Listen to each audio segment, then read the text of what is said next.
kasi. Magandang araw mga kuya at ate ko. Ito nga pala si Kuyang Enforcer, ang public servant at kuya niyo sa kalsada. Naalala niyo ba yung nag-trending na road rage na to? Ito. At ito.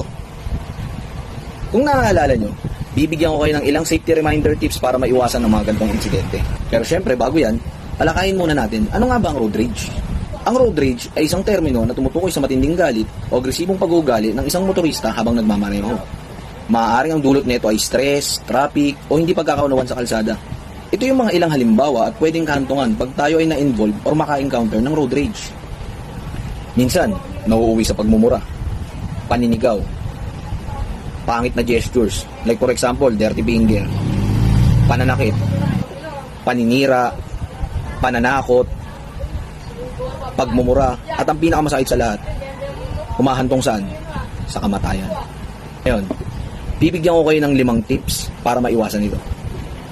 Number 1, huwag patulan ang init ng ulo sa kalsada. Bakit? Kapag may motorista na agresibo o mainit ang ulo, iwasan mo na lang. Hindi mo kailangan manalo sa kalsada, isipin mo lagi na mas mahalaga ang kaligtasan kesa pride. Halimbawa, may bumusina o sumingit sa'yo. Hinga ka na lang ng malalim. Hindi mo alam ang pinagdadaanan niya, huwag mo na lang patulan. Number 1 yan, ha?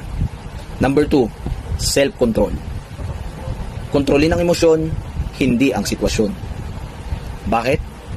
Hindi natin kontrolado ang traffic o asal ng ibang motorista. Pero kontrolado natin ang sarili nating reaksyon. Sa halip na mag-ipagtalo o gumanti, pumalma at umiwas na lang. Halimbawa, kung mapasingitan ka, magpaubaya na lang. Maaring stress lang yung tao o may emergency siguro. Ikaw pa rin ang panalo kapag kalmado ka. Number 3, i-report mo na lang. Huwag mong sasagutin. Bakit? Kapag may agresibong motorista o nagbanta ng pananakit, huwag maipagtalo. I-report mo agad sa mga otoridad. Huwag na huwag mong kukumprontahin. Halimbawa, may nagbanta o humarang sa daan. Ilak ang pinto, manatiling kalmado. Pwede kang tumawag sa mga LGU hotline or may makita kang mga pulis sa kakalsadaan natin, traffic enforcers na gaya ko, pwede kayong humingi ng tulong. Pang-4, at isa sa pinaka-importante sa lahat, isipin mo lagi, may pamilya kang uuwian. Bakit? Ang isang saglit na init ng ulo ay pwedeng kumantong sa habang buhay na pagsisisi. Lagi niyong tatandaan yan. Lagi mong isaisip, may mga taong nag-iintay sa'yo na ligtas kang uuwi ng bahay nila. Halimbawa, bago ka bumaba ng sasakyan para kumprontahin ng kapwa motorista, isipin mo muna, may pamilya ka, may asawa at anak ka. Worth it ba kung makikipag-argue ka at magkakaroon kayo ng confrontation? Sige, isipin nyo yan, worth it ba? Di ba hindi?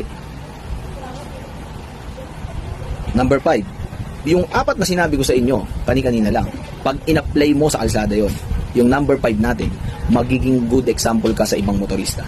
Bakit ko nasabi? Ang pagiging disiplinado at kalmado sa gitna ng tensyon ay inspirasyon sa iba. Hindi lahat ng laban ay kailangan tapatan ng init ng ulo. Halimbawa, kung ikaw ang unang magpakita ng respeto, maaaring ikaw din ang maging dahilan kung bakit magiging maayos ang biyahe natin sa kalsada.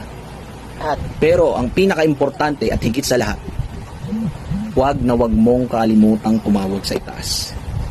Napaka-importante ng panalangin at pagtawag mo sa Panginoong may kapal. Dahil paglabas mo pa lang ng bahay at pagsakay mo sa iyong sasakyan, meron ka na kagad proteksyon. Walang mas hihigit pang proteksyon, kundi siya lang. Lagi mong tatandaan yan, huwag na huwag kang makakalimut na tumawag sa itaas. Siya ang gabay natin sa pang-araw-araw nating buhay. Yun lang, magandang araw. For more traffic tips and public information, i-follow nyo lang po ako, Kuyang Enforcer Vlog. Ingat!